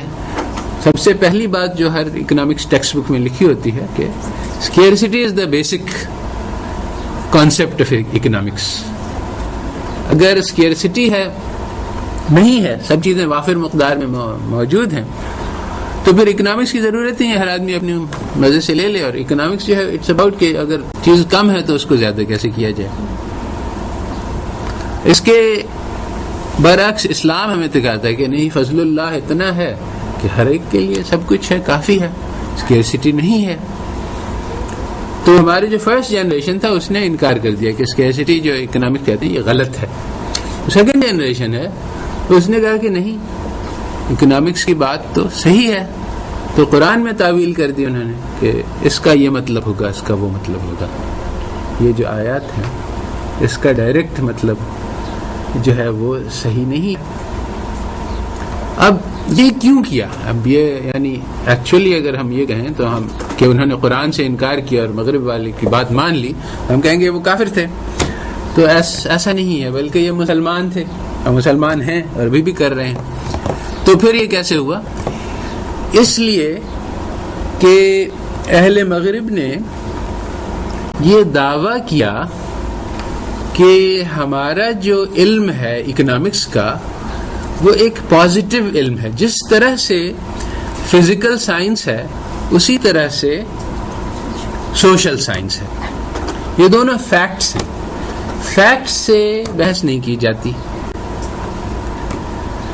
اگر کوئی آدمی کہے کہ یہ ہے ہماری لا آف گریوٹی کہ 9.8 ملی میٹر پر سیکنڈ اسکوائرڈ سے ایک چیز فال کرتی ہے, اب کہیں نہیں یہ تو مغربی علم ہے, اس کو ہم چینج کر دیں اور ہم اس میں اسلامائز کر دیں, اس میں ہم 9.8 کی وجہ کچھ اور ڈال دیں, تو یہ بیوقوفی کی بات ہوگی. حقیقت یہ ہے کہ فیکٹس سے ہمیں آرگیو نہیں کرنا چاہیے. اگر یہ ڈسکوری ہوئی ہے کہ سورج جو ہے وہ زمین کے یعنی گرد نہیں گھومتا ہے اور زمین سورج کے گرد گھومتی ہے, تو اب قرآن میں لکھا ہوا ہے کہ سورج کے غروب ہونے کی جگہ, اور تو اب اس کا ہم تعویل کریں گے. ہم کہیں گے کہ اس کا مطلب یہ ہے کہ جو نظر آ رہا ہے اس کی بات کر رہے ہیں اللہ تعالیٰ. اور یہ بات واضح ہے کہ یعنی کیونکہ اور جگہ سے یہ پتہ چلتا ہے, جیسے اللہ تعالیٰ نے لکھا ہے کہ فلا اقسم بمواقع النجوم انه لقسم اللہ تعالی من عظیم, کہ یہ جو ستاروں کی مشنز ہیں اس کی میں قسم کھاتا ہوں, اور یہ بہت بڑی بات ہے مگر تم جانتے نہیں کہ کتنی بڑی بات ہے. کیونکہ پوزیشن آف اسٹارز جو بہت اس میں بہت سارے سیکرٹس ہیں جو ابھی بھی ایسٹرو فزکس میں لوگ ڈسکور کر رہے ہیں. تو یعنی بہت گہری بات ہے یہ، اور تمہیں سمجھ میں نہیں آتی. اس طرح سے یعنی جو اللہ تعالیٰ نے بہت جگہ پہ ظاہر سے بحث کی ہے کہ جو تمہیں نظر آ رہا ہے اس کی بیسس پہ بات کی ہے، اور بہت سی جگہ پہ بہت گہری بات کی ہے. اور یہ بات بھی لکھ دی ہے قرآن میں کہ بعض باتیں ہم نے ہلکی پھلکی کی ہیں، سب کو سمجھ میں آنے والی ہیں، بعض باتیں ہم نے بہت گہری ہیں، کسی کو نہیں سمجھ میں آئیں گی، اور وہ لوگ اور کچھ لوگ گمراہ ہو جائیں گے، اس بات سے دھوکہ کھا جائیں گے کہ اور ہے لوگ. میں نے کہا کہ اچھا ویسے زیادہ نہیں تھی اس معاملے میں. تو بہرحال تو میں کہہ رہا ہوں کہ یہ فائدہ ہے، اصول ہے تفسیر کا، کہ اگر کوئی فیکٹ ہو اور قرآن کی جیسے ید اللہ کی بات ہے، تو اب ہمیں ایکسپلیسٹ پتہ ہے کہ اللہ تعالیٰ کا بدن نہیں ہے، جسم نہیں ہے. تو جب ید اللہ کا لفظ آئے گا تو ہم اس کو کہیں گے کہ یہ محاورتاً کہا جا رہا ہے، لٹرلی اس کو نہیں مانیں گے، یہ اصول تفسیر میں سے ہے. تو اسی طرح سے انہوں نے کہا کہ جب فیکٹ ہے اس اکنامکس میں اسکیئرسٹی، تو اللہ تعالیٰ جو کہہ رہے ہیں اس کی ہم تعویل کر دیں گے. تو اب جو مسئلہ پیدا ہوا کہ یہ جو دعویٰ ہے ان کا کہ سوشل سائنس اور فزیکل سائنس سیم ہے، یہ غلط ہے، مگر یہ ان کو معلوم نہیں. اب جو ہمارے اسٹوڈنٹس نے پڑھا، تو جو اسٹوڈنٹ پڑھتا ہے وہ تو ٹیچر کی بات ماننے پہ مجبور ہے. یہ آداب ہے سیکھنے کا. اگر آپ ٹیچر سے ہر موقع پہ لڑتے رہیں گے تو یو ول نیور لرن. تو انفیکٹ یعنی یہ ہر سلسلے میں، تصوف میں بھی، ہر لائن آف لرننگ میں اسٹوڈنٹ کو دو زانو ہو کے اور اپنا ہاتھ باندھ کے اور اپنی عقل بند کر کے بیٹھنا پڑتا ہے، اور جو بات کہی جا رہی ہے اس کو تسلیم کرنا پڑتا ہے، اس کو تاکہ وہ سیکھ سکے. بعد میں ٹھیک ہے، وہ بعد میں جا کے اپنی لڑائی کرے اور کہے کہ ہاں یہ غلط تھا وہ، مگر پہلے سمجھنے کے لیے کہ کیا کہا جا رہا ہے اس کو اپنے آبجیکشنز اور اعتراضات کو بند کرنا ہوگا. جیسے آپ لوگوں کو سکھلایا کہ آپ لوگ ایڈوانس ٹرینر کہ بھائی کنزیومر جو ہے یوٹیلٹی میکسیمائز کرتا ہے. کوئی بھی اگر ذی ہوش اور ذی عقل ہوگا تو وہ کہے گا کہ کتنی عجیب بات کہہ رہے ہیں، ہم نے تو کسی کو یوٹیلٹی میکسیمائز نہ دیکھا نہ خود کیا. مگر بہرحال اب یہ پڑھائی جا رہی ہے، ہم اسٹوڈنٹ ہیں تو ہم مان لیتے ہیں، ٹھیک ہے. کیونکہ تو ہمارے اکانومسٹ نے مان لیا بہت ساری غلط دعوے، کیونکہ انہوں نے کہا کہ دس از اے فیکٹ کہ law of supply and demand اور لا آف گریوٹی ایک ہی طرح کی چیز ہے. حالانکہ یہ بالکل غلط ہے. Law of supply and demand غلط ہے، اس کے بہت سارے ایویڈنسز ہیں. لا آف گریوٹی صحیح ہے. تو ایک تو سمپل بات ہے کہ یعنی غلط چیزوں کو فیکٹ بنا کے پیش کیا گیا. ہمارے اسلامک اکانومسٹ نے ان کو مان لیا. جب انہوں نے مان لیا تو اب اسلامک اکنامکس کی گنجائش ہی ختم ہو گئی، کیونکہ اسلامک اکنامکس کو بننا تھا قرآن اور حدیث کے اصول پہ. جہاں بھی قرآن اور حدیث کے اصول ٹکرائے آپ کے ویسٹرن اکنامکس سے تو آپ نے ان کو بالائے طاق رکھ دیا. تو اب آپ اسلامک اکنامکس کیسے بنائیں گے؟ چنانچہ ابھی ریسنٹلی میں گیا ہوا تھا جدہ کانفرنس میں اسلامک اکنامکس کی، اور میں نے یہی باتیں کہہ رہا تھا. تو ایک آدمی جو کافی سینئر اسلامک اکانومسٹ ہے اس نے اٹھ کہ نہیں بھائی آپ غلط کہہ رہے ہیں، اور Islamic economics is a branch of classical economics. اس میں ایک شعبہ ہے. کلاسیکل اکنامکس پوری کی پوری صحیح ہے، مگر ہاں وہ انٹرسٹ کی اجازت دیتے ہیں، ہم انٹرسٹ اس سے نکال دیں گے، زکوٰۃ اس میں نہیں آتی ہے. تو بیسیکلی یہ فارمولا ہے، لوگوں نے لکھا ہے کہ Islamic economics is equal to neo classical economics plus زکوٰۃ مائنس انٹرسٹ. بس ہمارا ان میں کوئی فرق نہیں. تو یہ بہت بڑی غلط فہمی ہے، اور ہمارے کورس کی بنیاد یہ ہے کہ نہیں، اسلامک اکنامکس بالکل الگ ہے، ہر پوائنٹ پہ 100% اپوزٹ ہے، اور اس بیسس پہ یہ وہ اس علم کا حصہ ہے جس سے ایک ریولوشن آیا تھا. ابھی جو اسلامک اکنامکس پڑھائی جا رہی ہے، جو کتابوں میں ہے، جو ٹیکسٹ بک لکھی جا رہی ہیں، اس میں جو چیز اسلامک اکنامکس بنا کے پیش کی جا رہی ہے اس کا اسلام سے کوئی واسطہ نہیں. اور یہ بہت بڑا مسئلہ ہے، کیونکہ جب تک وہ یعنی اس کے اوپر چونکہ اسلام کا لیبل آ گیا ہے، تو اب عوام کے ذہن میں بھی دھوکہ گیا کہ اچھا اسلامک اکنامکس یہ ہے. اگر اسلام کا نام نہیں ہوتا ہم شروع کرتے ہیں اس طرح سے ہاں بھائی یہ ویسٹرن اکنامکس ہے یہ اسلامک اکنامکس ہے, مگر اب ایک جعلی اسلامک اکنامکس جو ہے وہ وجود میں ہے. اسی طرح سے یہ جعلی اسلامک بینکس ہیں جو وجود میں ہیں. اب بڑا مسئلہ ہے کہ یعنی عوام میں اس وقت ایک بیٹل ہو رہی ہے کہ یہ اسلامک ہے کہ نہیں ہے. تو ہمارا جو یہ کورس ہے اس میں جو جینوئن اسلامک اکنامکس ہے وہ جو کہ قرآن اور حدیث پہ مبنی ہے وہ ہم ڈیولپ کرنے کی کوشش کریں گے, مگر ایکچولی اس میں بہت زیادہ حصہ اس بات پہ خرچ ہوتا ہے کہ ویسٹرن اکنامکس کا ڈینائل.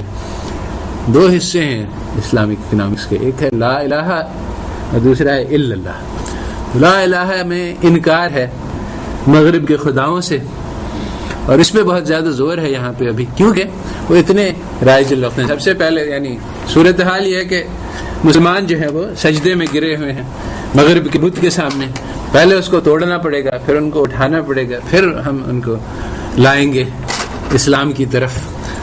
تو actually this is not the right balance. یعنی جو اسلامک اکنامکس ہے جو صحیح کورس ہے وہ آپ قرآن اور حدیث سے شروع کریں گے, اور اس کے کوئی مطلب ہی نہیں. یعنی اگر کوئی کہے کہ 2+2=5 اور ہم یعنی ایک لیکچر لگا دیں کہ بھائی کیوں 5 نہیں ہوتا ہے, فالتو بات ہے, اس کو چھوڑو, 2+2=4 سے شروع کرو. We don't need to argue کہ یہ سسٹم ہے اور یہ غلط کیوں ہے. غلط ہے اس کو چھوڑو, صحیح سسٹم لاؤ. اصل سے تو یہی ہے, مگر اس وقت زمانے کی ضرورت یہ ہے کہ ہم اس کے 2+2=5 کا آرگیومنٹ اینالائز کریں کہ وہ یہ کیوں کہہ رہے ہیں اور اس میں کیا غلطی ہے اور ہم اس کو کیسے غلط ثابت کر سکتے ہیں. یہ سب یعنی اس جنریشن کی ضرورت ہے. اگر یہ بات جس کی امید ہے کہ اللہ تعالیٰ نے پھر سے اسلام کو غلبہ دیا تو پھر اس کی ضرورت نہیں رہے گی. پھر جس طرح سے یہ پہلے بھی ہو چکا ہے ایک زمانے میں, کہ ایک زمانہ ایسا آیا کہ مسلمان لوگوں نے ہارون رشید کے زمانے میں, اس سے پہلے گریک فلسفہ جو ہے اس کو ترجمہ کیا. گریک فلسفہ نے ہر طرح کی بہت پیچیدہ بحث کر رکھی تھی, اور بہت ہی ان کا, ہمارے عرب صحرا سے آئے تھے, بہت سادہ لوگ تھے, اور قرآن اور حدیث بھی بہت سادہ چیزیں ہیں. اس میں کوئی نہیں ڈیلیبریٹلی, یعنی اس میں کوئی چیز کو بہت زیادہ پیچیدہ کر کے نہیں, بلکہ عام فہم بنایا گیا ہے دین کو, کہ ہر آدمی کے لیے ہے دین. وہ کہ اس میں بہت گہرائی ہے, مگر وہ گہرائی سامنے نظر نہیں آتی. تو جب گریک فلسفہ آیا تو مسلمان بہت اس سے مرعوب ہوئے, اور ایک موومنٹ چلا جس کو کہتے ہیں معتزلہ. انہوں نے یہ کہا کہ یہ جو اتنا مرعوب ہے کہ یہ بھی ہمارے یعنی جو عقل سے چیز ثابت ہے اس کا بھی وہی سٹیٹس ہونا چاہیے جو دین کا ہے. اب جس چیز کو وہ کہہ رہے تھے عقل سے ثابت, وہ گریک فلسفہ تھا, اور اس کی بڑی پذیرائی ہوئی, اور ہارون رشید نے اس کو اپنا اسٹیٹ مذہب بھی بنا لیا, اور اس کو انفورس بھی کیا, اور علماء کو کہا کہ بھائی اس موقف کو اختیار کرو.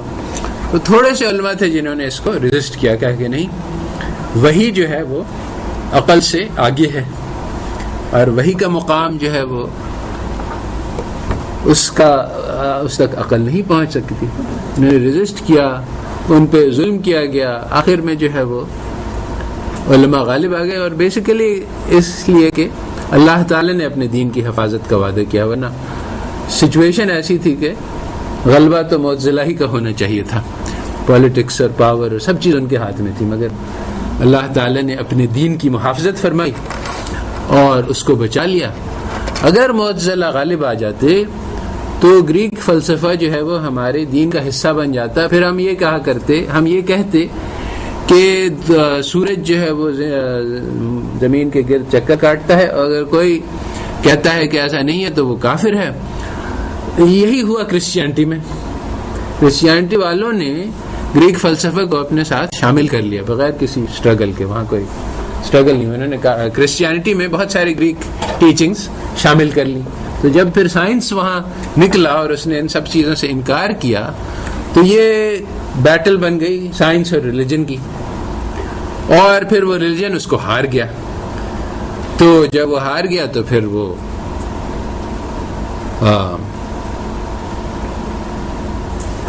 سائنس یعنی وہ وہاں دین ہی ختم ہو گیا. لوگ جو ہیں وہ ایتھسٹ ہو گئے اور سیکولر ہو گئے. تو خیریت سے اللہ تعالی نے ہمیں بچا لیا. آج بھی مسلمان اس معاملے میں دھوکے میں مبتلا ہیں, اور کچھ لوگ کہتے ہیں کہ وہ جب معتزلہ کے خلاف فیصلہ ہوا تو عقل کا استعمال بند ہو گیا مسلمانوں میں, اور اس کے بعد سے اسلام کا تنزل شروع ہو گیا. یہ بھی ایک ڈائگنوسس پیش کی جاتی ہے, بالکل غلط ہے.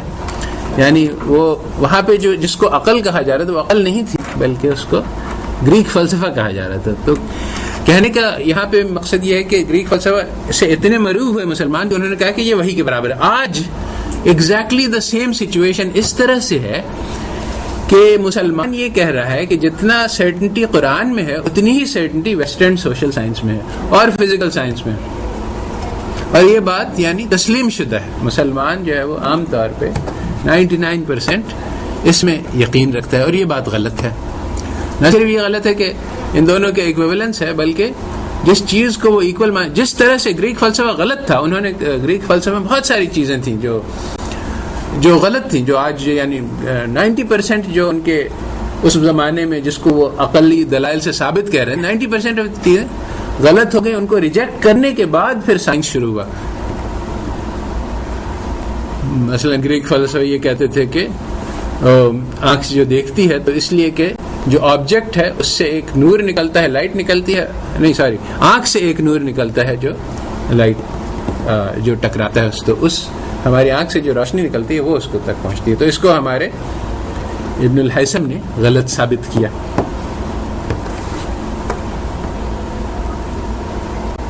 تو بہت سارے ان کے مسائل تھے جو 90% جو ہے وہ غلط تھا, وہ عقل سے ثابت تھا. بالکل اسی طرح سے آج جو عقل سے ثابت ہے, جو سیمولسن ہے, جو ہارورڈ میں پڑھایا جا رہا ہے, وہ بالکل 100% لائز ہے. یعنی یہ بات حیرت انگیز ہے. میں یہ کہہ رہا ہوں کہ جو PhD کر رہا ہے ہارورڈ میں اکنامکس میں, اس کو جو پڑھایا گیا سب جھوٹ ہے. اب یہ میرا دعویٰ بہت بڑا دعویٰ ہے, اور لوگ اس کو ماننے کو تیار نہیں ہیں کیونکہ اتنے مرعوب ہیں اہل مغرب سے کہ بس جو وہ کہتے ہیں وہ صحیح ہی ہوگا, اس کی انالیسس کی ضرورت نہیں. میں دلیل پیش کروں تو وہ کوئی سننے کو تیار نہیں, کیونکہ پہلے سے یہ بات طے شدہ ہے کہ وہ جو کہتے ہیں وہ صحیح ہوگا, کیونکہ یہ اہل مغرب کا قول ہے. آخر بات بھی ہے, یعنی اس میں اتنا بھی یعنی بودھی بات نہیں. دیکھو بھائی, یہ لوگ ہیں جنہوں نے کمپیوٹر بنایا ہے, جنہوں نے چاند تک پہنچ گئے ہیں, جنہوں نے ایٹم کو سپلٹ کر دیا, جنہوں نے بایو کیمسٹری بنائی, جنہوں نے اتنی ساری دوائیں بنائی. آپ یعنی اتنا سارے ان کے ساری چیزوں سے آپ فائدہ اٹھا رہے ہیں, ابھی آپ لیکچر دے رہے ہیں آپ کے پاس, اور اوپر سے آپ کہہ رہے ہیں کہ وہ غلط کہتے ہیں. شکل دیکھیے آئینے میں.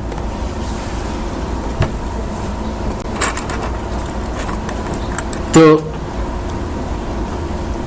یہی بات ہے کہ ایک آدمی اصل میں وہ کہتے ہیں کہ دجال آئے گا تو وہ کانا ہوگا, ایک آنکھ سے اس کی بڑی تیز ہوگی.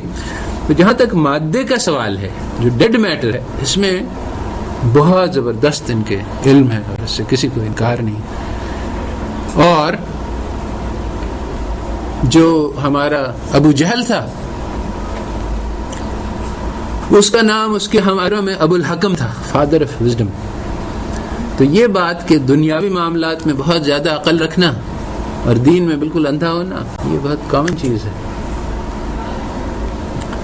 آج بھی کہ یہ لوگ یعنی جہاں تک ڈیڈ میٹر کا تعلق ہے اس میں بہت زیادہ حکمت اور بصیرت رکھتے ہیں, اور انسان کے بارے میں بالکل ہی کورے ہیں. تو اب جو اکنامکس ہے یہ انسانی علم ہے, انسان کو اپنے مال کے ساتھ کیا کرنا چاہیے. تو اس میں جو اسلامی تعلیمات ہیں کہ حرام کیا ہے, حلال کیا ہے, جائز کیا ہے, ناجائز, یہ بہت قیمتی ہیں. اگر کوئی آدمی اس پہ عمل کرے گا تو اس کے بہت فائدے ہوں گے, دنیاوی اور آخروی. مگر انہوں نے جو اکنامکس کے نام سے علم وضع کیا ہے وہ بالکل ہی زیرو ہے. اور اس کا اب میں کہتا ہوں تو لوگ میری بات سننے کو تیار بھی رہتے ہیں، کیونکہ بڑے بڑے نوبل پرائز ونر سب نے کہا کہ بھئی یہ گلوبل فائنینشیل کرائسس جو ہوئی 2007-2008 میں، اس میں ہماری ساری اکنامک تھیوری دھری کی دھری رہ گئی. کسی بھی میجر اکانومسٹ نے، مائنر اکانومسٹ نے پریڈکٹ نہیں کیا کہ یہ ہونے والا ہے. اتنا بڑا زلزلہ آ گیا، ہمیں پتہ ہی نہیں چلا ہماری تھیوریز کس کام کی. تو اب یہ بات ایک طرح سے کھلے آنکھ سے ہر آدمی دیکھ سکتا ہے کہ ان کی اکنامک تھیوری جو ہے وہ اتنی جاندار قسم کی نہیں ہے کہ نہ اس کو روک سکی، نہ ایکسپوسٹ بھی اس کو ایکسپلین کرنا ان کے بس کی بات نہیں، کیونکہ تھیوریز جو ہے نا وہ ریشنل بیہیویئر کی، کہ ہر آدمی کو پہلے ہی سے پتہ ہے کہ کیا ہونے والا ہے، یا آن دی ایوریج اینٹیسپیٹ کر لیتا ہے. اگر ایسی چیز ہو جائے جس کا کسی کو اندازہ نہیں تھا تو وہ ریشنل بیہیویئر تھیوریز میں فٹ نہیں کرتا ہے. اس لیے ابھی بھی وہ گلوبل کرائسس کیسے ہوئی، کیوں ہوئی، اس کے بارے میں بحث چل رہی ہے. تو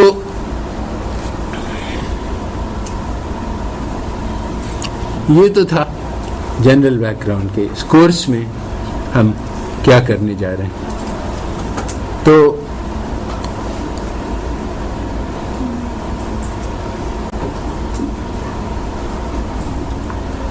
اب اسپیسیفکلی ہمارا پہلا لیکچر اس موضوع سے متعلق ہے کہ اسلام کی اپنی ایک شناخت ہے، اپنا ایک میتھڈالوجی ہے ٹیچنگ اور لرننگ کی، جو بہت زیادہ بہتر ہے اس چیز سے جو ویسٹ کے پاس ہے.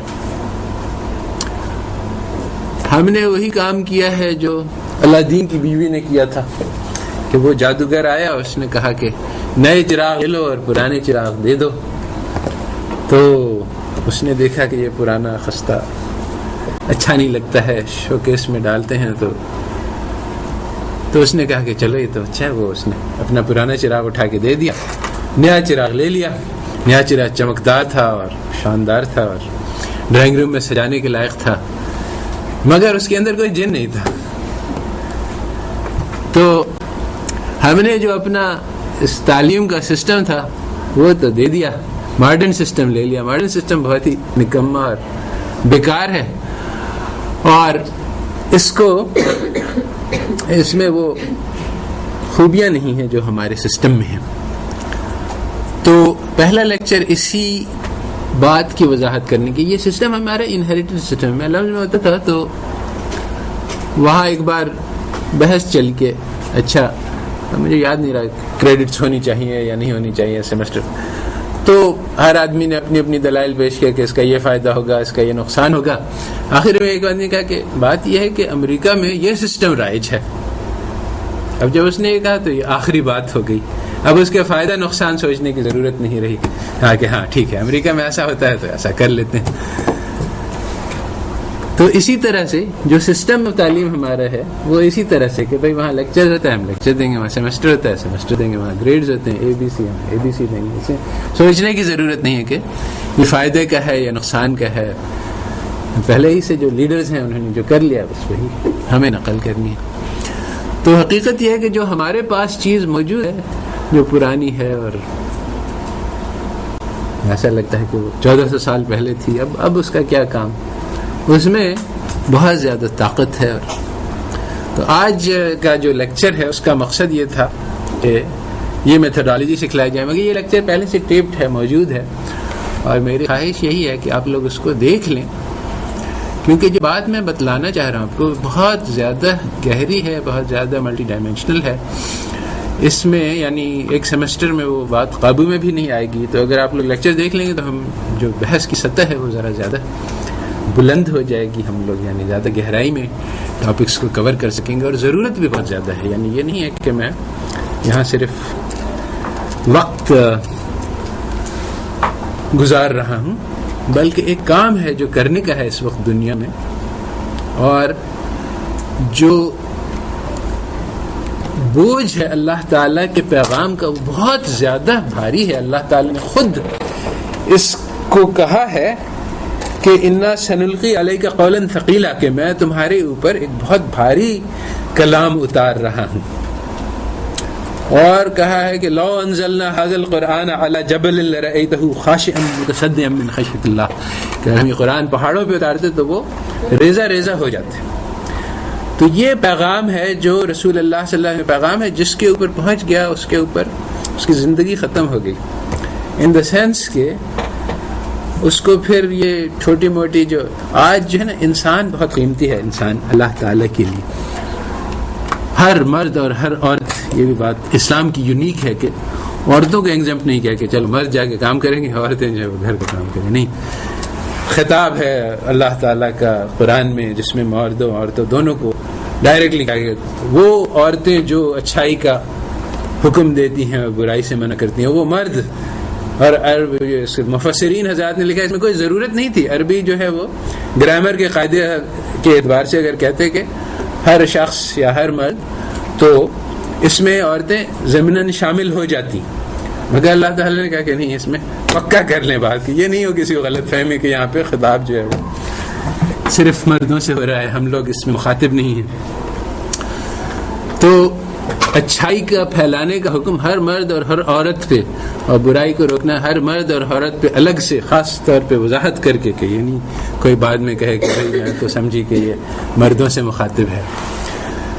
تو یہ بوجھ اس پیغام کا بہت ہے، اور اس کو یعنی صحابہ نے اپنی ساری پرسنل لائف سیکریفائس کر دی، بیوی بچوں کو نہیں دیکھ سکے، اپنے کاروبار تجارت کو نہیں دیکھ سکے، سارا، یعنی ایک صحابی تھے 30 سال چین چلے گئے، وہاں انہوں نے تبلیغ کی، اس کے اثرات موجود ہیں ابھی بھی چین میں، اور واپس آئے تو ان کا بچہ جوان ہو چکا تھا، تو سب کچھ انہوں نے قربان کر دیا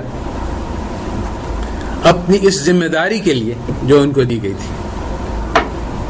تو آج بھی دین اسی حال میں ہے کہ مسلمانوں میں بھلا دیا گیا ہے، جیسا کہ حدیث میں آیا تھا کہ دین جو ہے وہ اجنبی بن کر آیا تھا اور اجنبی بن جائے گا، تو بشارت ہو اجنبیوں کے لیے۔ تو اب یہی ہے کہ اس وقت امت ایز اے ہول جہل مرکب میں مبتلا ہے۔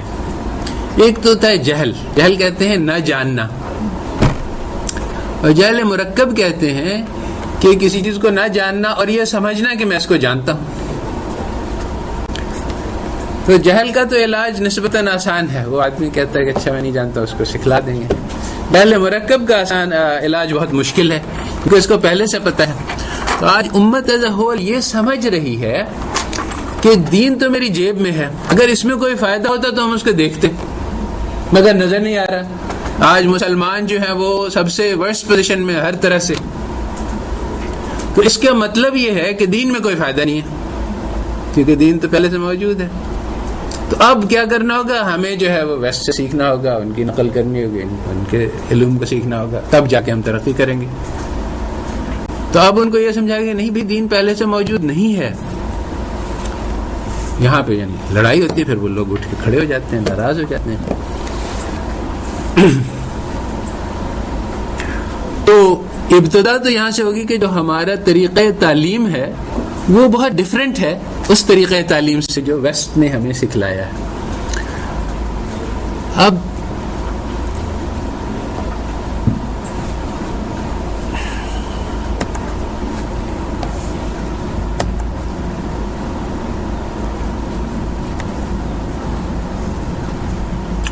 ہمارے طریقہ تعلیم میں بہت سارے ایلیمنٹس ہیں جو ویسٹ کا کوئی کانسیپٹ ہی نہیں، یعنی واقعی یعنی بعیدوں ستاروں سے بھی بعید ہے، اور مگر ان کا تو خیر وہ بیچارے محروم ہیں دین سے۔ جو افسوس ہے وہ تو مسلمانوں پہ ہے کہ ہم نے ان کی نقل کر کے ان کو بھی محروم کر دیا دین سے۔ ایسا کہ ہمارا ایک ساتھی تھا، اس نے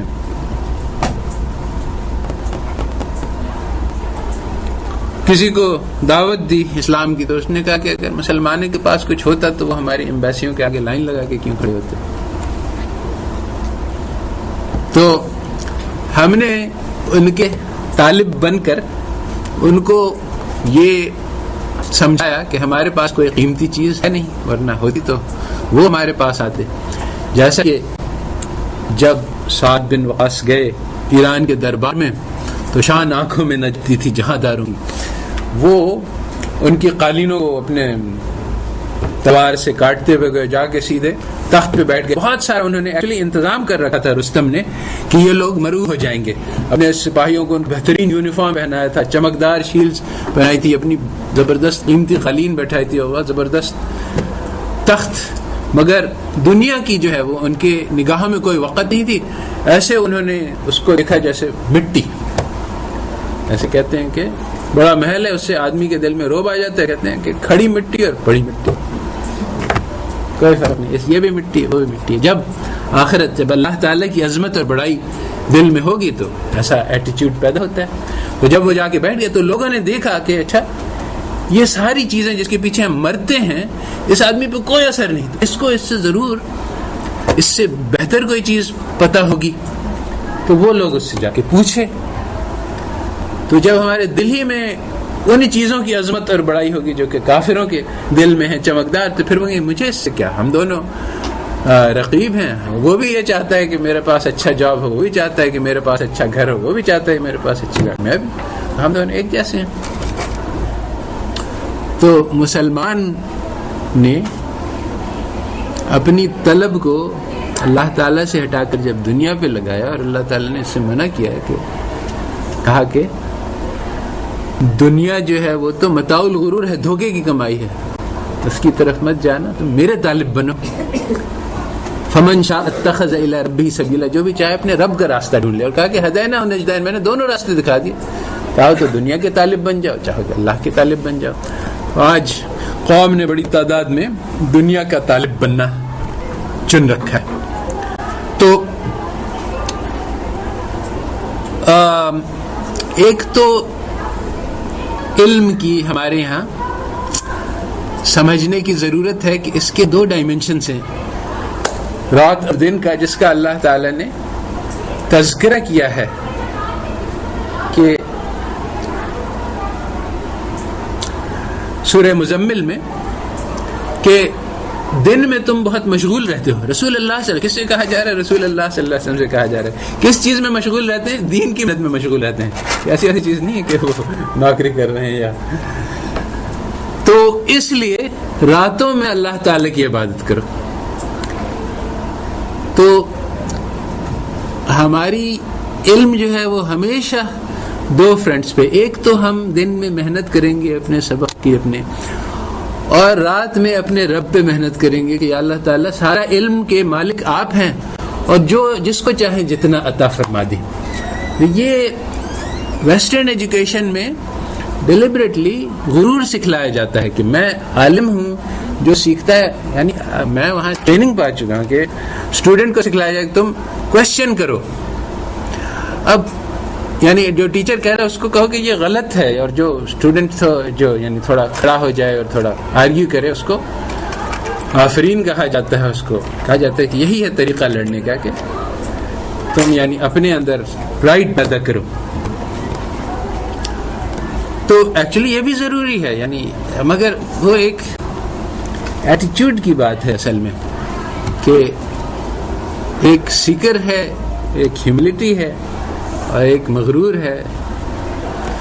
تو ہم عاجزی کے ساتھ علم کی طلب کرتے ہیں اور محنت کرتے ہیں، مگر اپنی محنت کو کافی نہیں سمجھتے ہیں کہ اس سے مجھے علم حاصل ہو جائے گا، بلکہ پوری محنت کرنے کے بعد کہتے ہیں کہ اللہ تعالیٰ میری محنت سے تو کچھ بھی نہیں ہوتا، آپ مجھے علم عطا فرمائے، رب زدنی علما.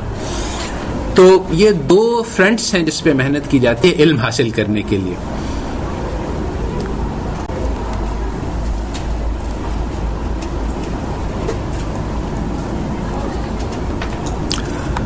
پھر یہ بات ہے کہ علم کا حصول جو ہے وہ فی نفس ہی مطلوب نہیں ہے. اور یہ بھی بہت بڑی غلط ہے کہ میں علم سیکھوں اور اس کے ذریعے سے میں پیسہ کماؤں یا دوسروں پر اپنی برتری ثابت کروں یا لوگ میری تعریف کریں کہ کتنا بڑا عالم ہے. تو یہ بہت ہی مہلک قسم کی نیت ہے، اور یہ نیت یعنی سکھلائی جاتی ہے بس اب تک کہ ہاں تم پڑھو گے لکھو گے تو تم مشہور ہو جاؤ گے، لوگ تمہاری تعریف کریں گے. اس کا اسلام سے کیا واسطہ ہے؟ یعنی دس از ایگزیکٹلی یعنی جو کسی کو ہلاک کرنے والی بات ہے کہ اگر کوئی آدمی اس نیت سے علم حاصل کرے کہ لوگ میں مشہور ہوں گا اور میری شہرت ہوگی اور میرے پبلیکیشنز ہوں گے، اور چنانچہ مگر مسلمان اس میں مبتلا ہیں، پتہ ہی نہیں، اپنا طریقہ تعلیم ہی بھول گئے.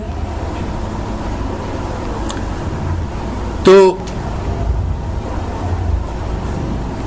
ان صلاتی و نسکی و محیای و مماتی للہ رب العالمین، سب چیزوں کو رخ اللہ تعالیٰ کی طرف کرنا، اخلاص کے ساتھ عبادت کرنا، اپنی تعلیم کو عبادت کا ذریعہ بنانا، یہ ایک محنت کا کام ہے اور آسان بھی نہیں ہے.